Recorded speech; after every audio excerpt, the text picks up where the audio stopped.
Hello and welcome to the Homeless Consultants channel. My name is Paul B. I am the Homeless Consultant. And today I need to talk about a tragedy, and more specifically, an atrocity that is taking place in the midst of this tragedy. I'm talking about the horrific tornado outbreak which destroyed so many lives, so much property, took so many lives throughout the eastern states, Midwest, Kentucky, and that region, several states. The town of Mayfair, Kentucky was particularly hit hard. Now folks, somebody I care a lot about lives in that area. I found out about this. My last video that I made was about me being stuck in this car in the blizzard tonight. The blizzard that pushed the warmer air south, which is what created, it all went together. The blizzard and the tornadoes there. The blizzard that we had, the tornadoes that they got, were part of the same, more or less, phenomenon. How I spilled my soup all over and didn't have anything to eat. That's what the video I made last night. And then I was stuck in this car. Then I went into work. It was when I got into work that I learned about the tornadoes. So ever since then, I've been working, which means I can't even attempt to check up on somebody I care about who's in that region. And frankly, I don't know how to find them at this point anyway. Throughout the day, as I'm working, I would keep quickly checking up on what's going on. On breaks and such, I could watch drone footage showing the devastation. For many years, I was a storm chaser in Skywarn, in Tornado Alley. This is exactly the kind of thing that we were worried about, that we tried to protect people from. You can't protect them from the tornado or the damage, but from losing their lives. So I take something like this very seriously. But it wasn't just because I had someone I cared about. It's been 10 years. What about all those other people? The death count just keeps rising as I'm checking periodically. As many as 50 dead. More than 70. Probably 100. Probably more than 100. And that's just in Kentucky.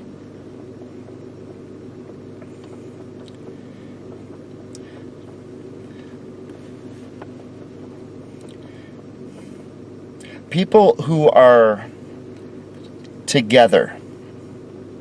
I'm not here in this video to go off on what Minnesotans are. But one of the characteristics of Minnesotans who got me into and keep me in this situation is, sociopathic, psychopathic qualities, such as a complete, utter lack of empathy. I don't have that. Sometimes I wish I did because it's hard. I do empathize with people.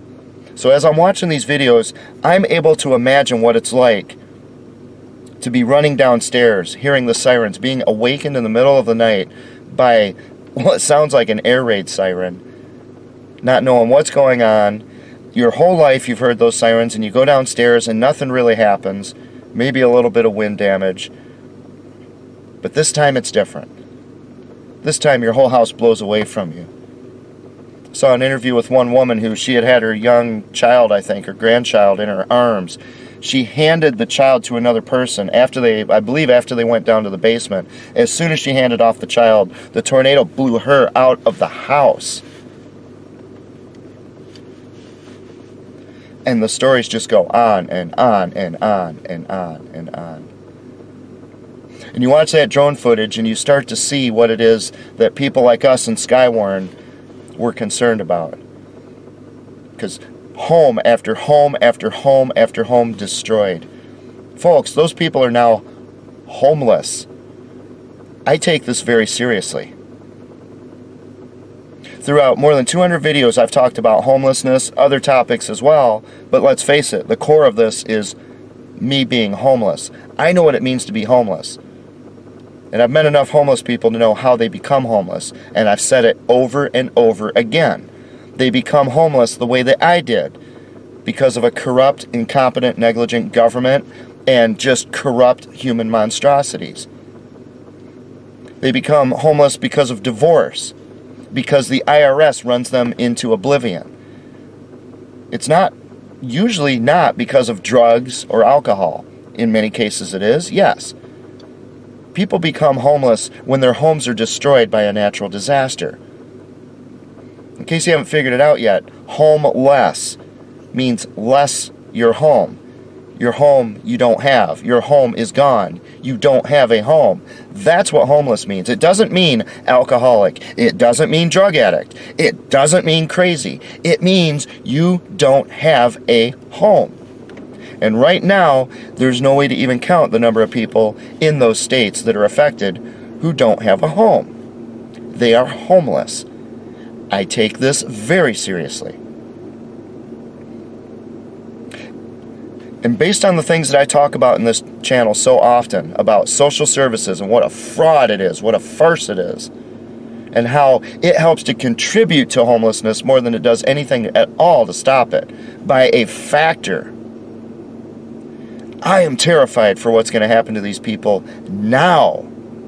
Not what happened to them yesterday, but what's going to happen to them in the future. Folks, if they don't get the help they need, like I didn't get any help whatsoever from these Minnesotans who could care less if other people live or die, if those people don't get help, many of them, particularly the ones like me who don't have any family to lean on, they're going to be homeless for the rest of their lives, or maybe for many years, or they'll just die. And I'm here to tell you today that the people who are best qualified to help them are you and me. And this is where the atrocity comes in. Fox News.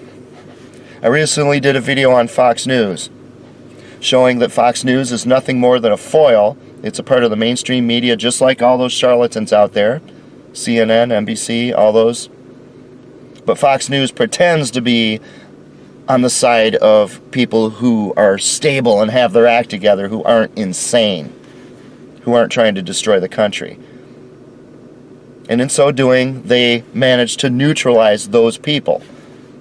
Oh, well, we have one mass media left who understands what's really going on. We've got Tucker Carlson and Sean Hannity. They'll take care of business, so I don't have to do anything. I can just sit at home and watch them on the TV. I don't have to do anything personally. That's the purpose of Fox News, to neutralize everyone who has a conservative bent like that. Well, folks, it was Fox News. What do you know? What a shock. Maybe I was right in my video. It was Fox News who almost immediately interviewed the American Red Cross. In this video, I don't have the luxury of going and over everything that happened to me. What happened with social services, with government, with churches, with the Red Cross, with all these things. I don't have the luxury of giving you that story. This isn't about me. I wish I could give it to you because it'll help you understand what I'm about to say. Those of you who subscribe to this channel and watch my videos, hopefully you're familiar with this. But I will say this much. Before I became homeless, when I was working in medical, the Red Cross would come in frequently with their blood drives, and they would have other tables and you could give blood. I like helping other people, and it wasn't because of any pressure, and the company pressured you very heavily to give blood, very heavily. I mean, almost to the point where you felt like you're just going to be blacklisted if you don't. It was really sleazy, really disgusting, because the idea of someone else sticking a needle in your arm should scare you all the time.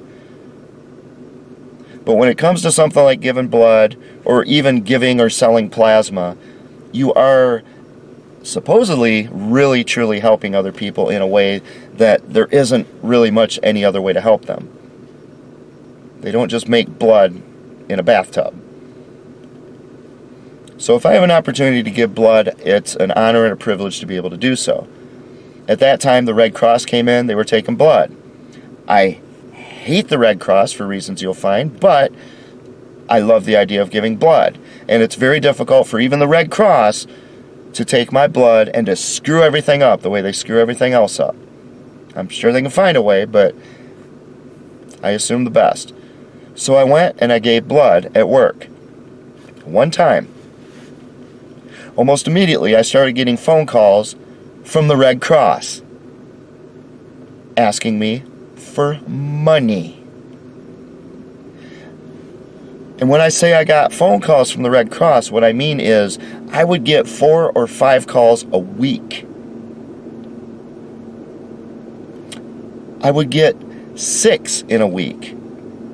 Every day that you're legally allowed to call people. They completely took over my phone. Remember, I have no family. I'm in the state of Minnesota. People who don't know how to socialize. Friends are out. My friends are all in the other states that I've lived in before Minnesota. My phone is an alarm clock and something I use to pay my car insurance with. That's about it. Nobody calls me, so I have no reason to use the thing. These people completely tied up my phone. Just calling constantly. So the next time they have a blood drive, I went in there and I said, I want you to stop calling me. And they said, well, we can't make that happen from here. You have to fill out this form or whatever. They gave me some runaround.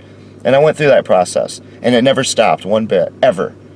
For the remainder of the years that I worked at that place, up until an event, the Red Cross kept calling me several times a week, week after week, after month, after year, asking for money. Not blood, money. Now, after about 2 years of this or so, I couldn't take it anymore. They ran my battery down. They took over my phone. That was the purpose of the phone, was to receive calls from the Red Cross asking for money. So I had to go out and get another phone because of the Red Cross. Now that's just one event, but here's the other thing. If you've ever researched, and I sure hope you do, if you've ever researched the way that the Red Cross operates, you're going to be shocked and horrified. And I mean horrified if you have any kind of a soul. I'm going to say it now. The CEO, this is supposedly a nonprofit organization, the chief executive officer who took over in 2008 is named Gail McGovern. Gail McGovern, how much money she actually makes is a little bit up in the air, but back 2 years after she started, Forbes reported that it was about $561,000 a year to run the nonprofit Red Cross, American Red Cross. 10 years later, in 2018, they themselves admitted that she made, in 2018, $694,000. Folks, if you don't know what that means, that is just shy of $1 million every single year. And she's been there for what? About 13 years now. Do the math. Now, since the Red Cross comes out and they try to defend themselves by convoluting and confusing matters, because they have no defense, they are wasting this money on this woman. Your money, the money that you donate, the money that they call me every single day for, to donate money, to pay for her $1 million salary. So they go out there and they post notes saying, we want to clarify all these lies being told about us on the internet. Which is a great PR ploy on their part, but it's disgusting. It's sleazy. They themselves, in that very rebuttal, said that she made $694,000. What exactly is Gail McGovern doing over the course of 1 year that is that much more than what I'm doing, which has me living in a car?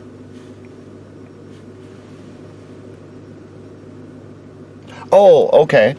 She's turning the Red Cross into a well-oiled machine that helps all kinds of people who suffer from natural disasters and have needs. Okay, there you go. There's someone who deserves a high salary. Of course, someone who really genuinely, truly cares about other people would not want or accept such a high salary. But I guess that's a whole nother story, isn't it? For example, oh, I don't know, how about a guy named Henry Dunant? He lived in poverty his life. As he got older, he lived in poverty. What did he do for a living? Well, he, among other things, he founded the International Red Cross. You see, because Henry Dunant cared about other human beings. That's what the Red Cross was supposed to be. He won the Nobel Prize in 1901 for this, the first Nobel Peace Prize. Henry Dunant, look up his biography. Can you guess who shoved him out of the picture? The International Red Cross. They took the founder, just like Lenin took Trotsky when they took over the Soviet Union, and kicked Trotsky out and eventually killed him. The International Red Cross, which almost immediately became this corrupt monstrosity, pushed out Henry Dunant.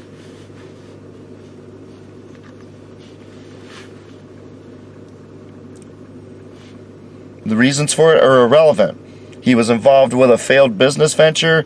They thought it would look bad. Oh my goodness, it might look bad. Right, whatever. Whatever. I'm not here to go into that kind of detail. You look it up yourself. But here it is, 100 years later, Gail McGovern is pocketing $694,000. Don't forget, folks, people in positions like that, they usually have a car that is given to them. And it ain't a car like this. It's a Mercedes-Benz or something like that. They usually don't have their own home. Their home is provided. A big, big home is provided by the employer. I'm not saying that's the case with her. I don't know. In most cases, when you're a CEO, all that stuff is given to you as well. They're called perks and a whole lot of other stuff. This $694,000, what is that? What does that mean in compensation? I don't know. Look it up. It's pretty hard to find out. All I know is it's almost $1 million a year. If they say people are lying and trying to disparage the name of the Red Cross and trying to make it look like they're overpaying their executives, then tell you what, folks, I'll bring it down lower than Forbes magazine had back in 2010. I'll take it lower than that. They said back then, way back then, 2 years after she started, that she was raking in every year $561,000 a year. I'm going to take it down to $500,000 a year. That's $61,000 less than Forbes said way back then. And now, apparently, it's about $200,000 more. Or, I'm sorry, about $130,000 more. $500,000 a year. She's been there how long? 12 plus years. $500,000 a year, 12 years. That's $6 million.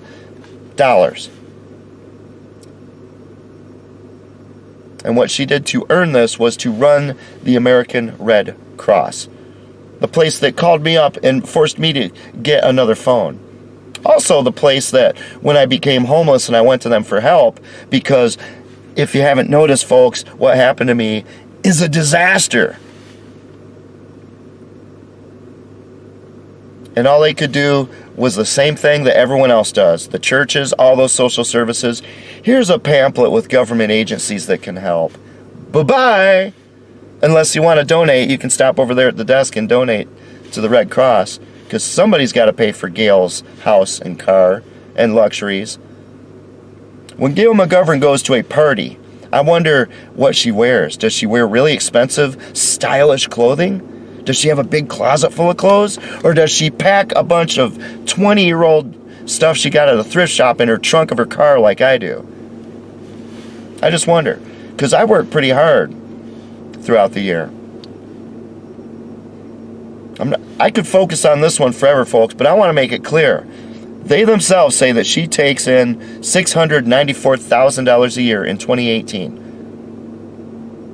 Do not forget that, as they beg you to give them money, supposedly to help all these people who are in this real disaster in Kentucky and the surrounding states. Do not forget. Somebody has to come up with nearly $1 million to pay that one person's salary at the Red Cross before you even begin to start paying the heating bills, the air conditioning, file folders and pencils, salaries of all the other umpteen thousand people they employ, all that stuff, and all that has to happen before they begin to help even one human being who has suffered a disaster.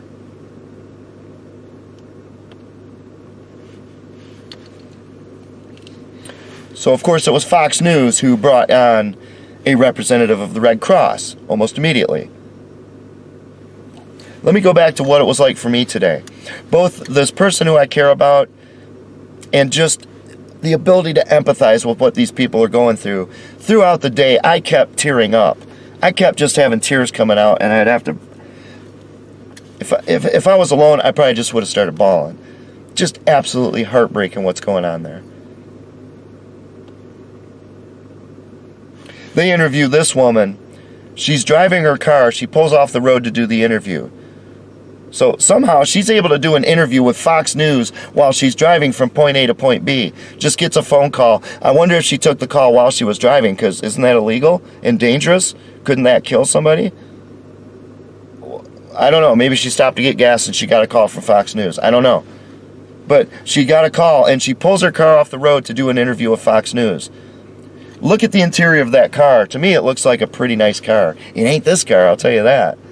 She's doing all right. She's all made up.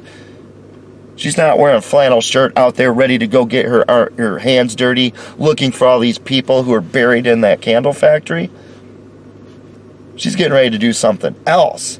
This is the woman who is the executive director of Kentucky's American Red Cross. Almost the whole time she's talking, she's got this big smile on her face. She looks like she's being interviewed after winning an Academy Award or maybe a Peabody Prize. That's what she looked like. As I'm watching that, before and after I watch that, I'm sitting there trying to hold back tears the entire day, 8 hours at work. And this lady's sitting there looking like she's having the time of her life. Maybe it's because she is. Because you know what she's doing there on Fox News? I'll tell you. This segment on Fox News was 6 minutes and 22 seconds. Okay? The Fox News person, of course, had to open and close his mouth over and over and over first. Who knows what that person said? It didn't matter. Then he finally let her talk. And he said, how can you help? That's the focus. How can you, the viewer, help the Red Cross? Help all these people in need? Well, she immediately starts going into what sounded like a well-rehearsed, but which is what they do, but either way, she starts listing out all the things that you would expect them to do. Well, we're assessing the situation. We have people on the ground. They're out there seeing what the needs are, how many people need this, what they need. We're assessing the situation. Okay? Take that at face value. Just pretend for a moment that that is what they're doing. And to some extent, yes, that is what they're doing. It is. To some extent.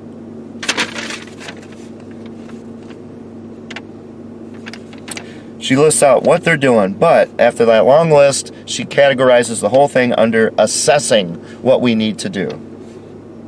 Assessing what you need to do. Really? It sounds a lot like whenever I went to social services needing help because a disaster had struck me. I lost my home. I lost everything. And what did they do? An assessment every single time. What was that assessment? Gathering all of my personal information to enter into a computer before they would tell me, there's nothing we can do for you. Here's a pamphlet of government social services. Meanwhile, all that information in the computer is what they submit to the government to get more funding next year. Gee, I wonder if there's a connection between what happened with me with all these social services doing their assessments and what she's talking about, doing their assessments, while people are buried under rubble. Maybe they need less assessments. If you're buried under the rubble in that candle factory, are you thinking to yourself, oh, thank goodness the American Red Cross is assessing the situation? Or do you say, I sure hope there's somebody 6 feet above this rubble digging me out of here so that I won't die today? If I sound like I'm getting angry, folks, it's because I am! $694,000 a year for the head of the Red Cross.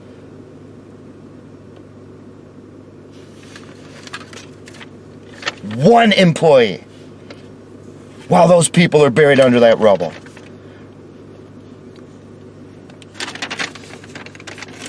So what can you do to help? That's the question Fox News had. All right, when she finally got to that, here's what it was. Number one, the number one thing this executive director of Kentucky's Red Cross said that you could do to help is monetary donations. You can give them money. That's the first thing out of her mouth. That's the first thing you can do to help them. Give them money. Number two, there was no number two. What do you know? I guess that brings us back to number one, which is monetary donations. Give them money. There was no number two, folks. Give them money was the only thing you can do to help the Red Cross, according to this lady.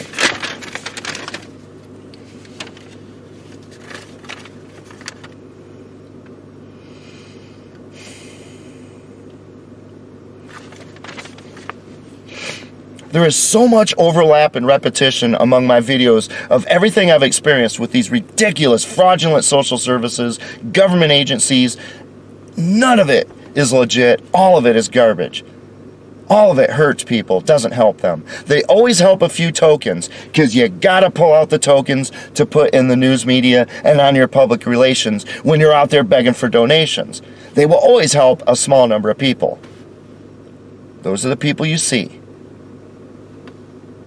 But the great masses, the uncountable thousands of people who just lost everything there, that handful of people who will get help so that they can be exploited later to get donations. What about the other thousands of people? You see, you remember in the video I did on Fox News, what did I say? What did I say when I was talking about these Patriot Awards? I said Fox News is trying to establish themselves as the ones who define what a patriot is. We give out the Patriot Awards, so we're the ones who are qualified to tell you what a patriot is. It's not the guy sitting in a car making videos under conditions of duress that most people it would kill them. They would just literally die or go insane or hit a bottle or hit a needle because they couldn't do it for that many years. It's not him who's a patriot, trying to save the country the best he humbly can. No, it's this person over here who's doing something that we approve of, that we want you to hear about. Because we don't want you to hear about that guy in the car. What he talks about is the truth. And we don't want you to hear that. What is the Nobel Prize? Now, not when it first started, but what is it now?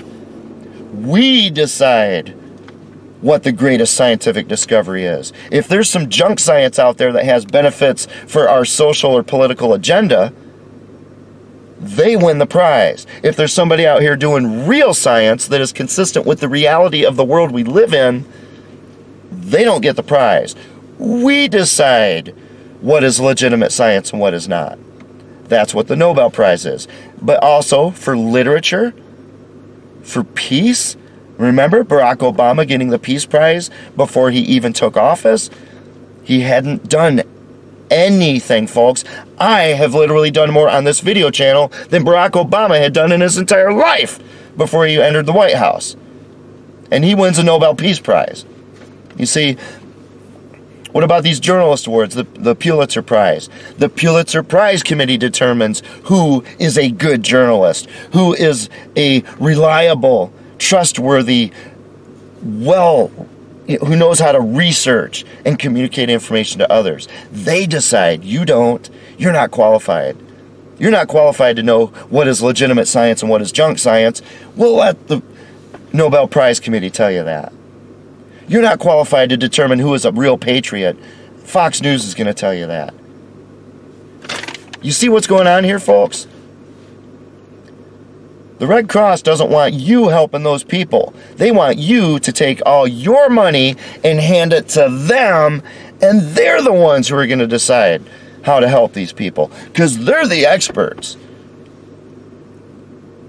Now, of course, they're going to take all your money, and first they have to pay $694,000 for 1 year for Gail McGovern, and then they have to pay the salaries of the thousands of other employees, and they have to pay for the heating and the air conditioning and the rent and every other administrative cost, and for all of the toilet paper in their bathrooms. They have to pay for all that stuff before one person buried under the rubble in that candle factory gets anything. But they're qualified. They're the ones you should give your money to. They'll do it for you. Just like Fox News. Here's Hannity. Here's the guy with the weird hair, Tucker. Here's these people. They'll tell you what's wrong with the country, folks. They won't do anything about it, but they'll talk about it, and that lets you sit in your living room chair and drink a beer and watch them and expect them to do all the work for you. You don't do it yourself. Let Tucker do it. Let Sean Hannity do it. You don't help these people who are dying, buried under rubble as I speak. You just give your money to the Red Cross and shut your mouth, because the Red Cross is going to determine what's best. They're the experts. They're social services. They're doing an assessment.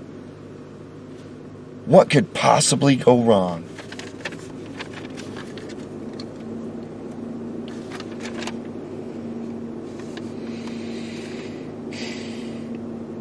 Did I mention that Gail McGovern makes $694,000 a year? Yeah, I just wasn't sure if I mentioned that yet. Almost $1 million a year. At least $6 million since she started about a decade ago. $6 million for someone who does supposedly, essentially even less than Henry Dunant did, who lived in poverty. He ran the International Red Cross and founded it. She runs only the American Red Cross. And how did she get a raise of $130,000 over a decade? What exactly did she do that justified going from, well over $500,000 a year to almost $1 million a year? What did she do? What made that? Folks, if you don't see what's going on here, then you're being taken to the cleaners. But I'm not going to allow that to happen if there's anything I can do about it this time, because those people need your help. They need your help. They need your help. They're dying out there. They lost their homes.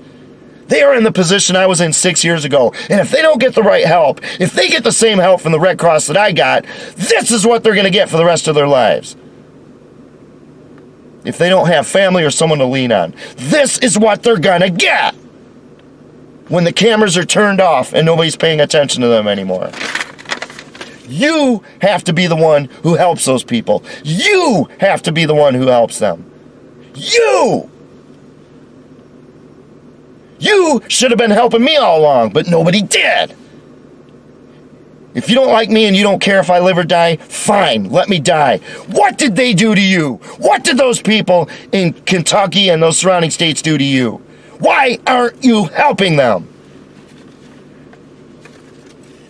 Giving money to the Red Cross to pay for $1 million salary for one person while those people are buried, and you got some made-up woman driving a nice car smiling on television telling you to give her your money, and that's supposed to solve the problem.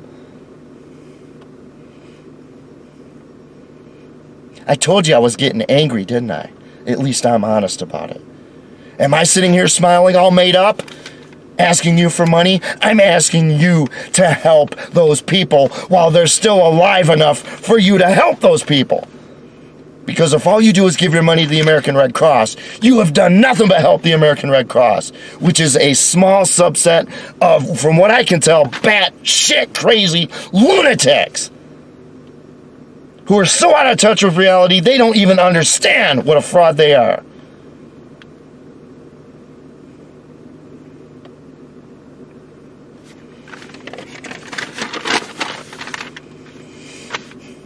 Watch out for GoFundMe. There's going to be scam artists who come out and form GoFundMe accounts trying to pull in money to help people who are suffering in this disaster. And a lot of them are going to be frauds. You got to be very, very, very careful with your money. You got to be very careful. Find the local established charities, not social services, not a freaking government agency. Find the people who have a heart and a soul. The ones who live in poverty like Henry Dunant did. The ones who sit in a car and scream into a camera trying to talk sense into anybody. Find them and give them your money, because within minutes they will transform that money into real tangible help for real human beings who are suffering. Within minutes they will do it. But if you give your money to the Red Cross over the course of the next year, they will transform it into paper clips, a newly remodeled bathroom, Gail McGovern's salary, the car that woman was driving, Mrs. Smiles.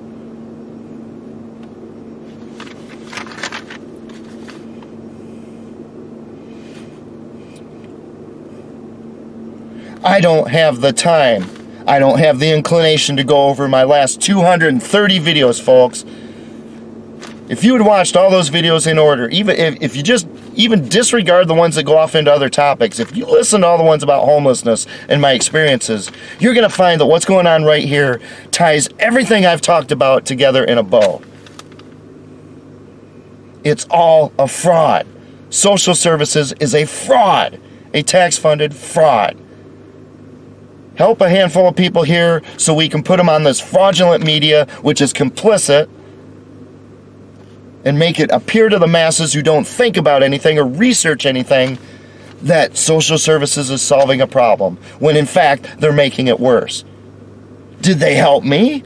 6 years later, I'm sitting here freezing to death in this car after I go to work for all day. Those people right now are where I was 6 years ago. If they don't get help now, they could end up living like that, like this, for the rest of their lives. And their lives are going to be a lot shorter because of it, just like mine is. You are the ones who can help them, not the Red Cross, not Fox News, not FEMA, not the government. You are the one who can help those people.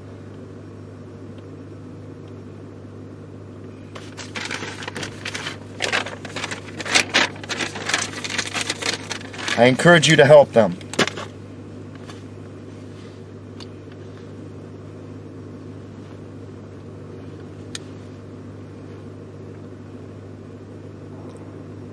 That's all I have to say.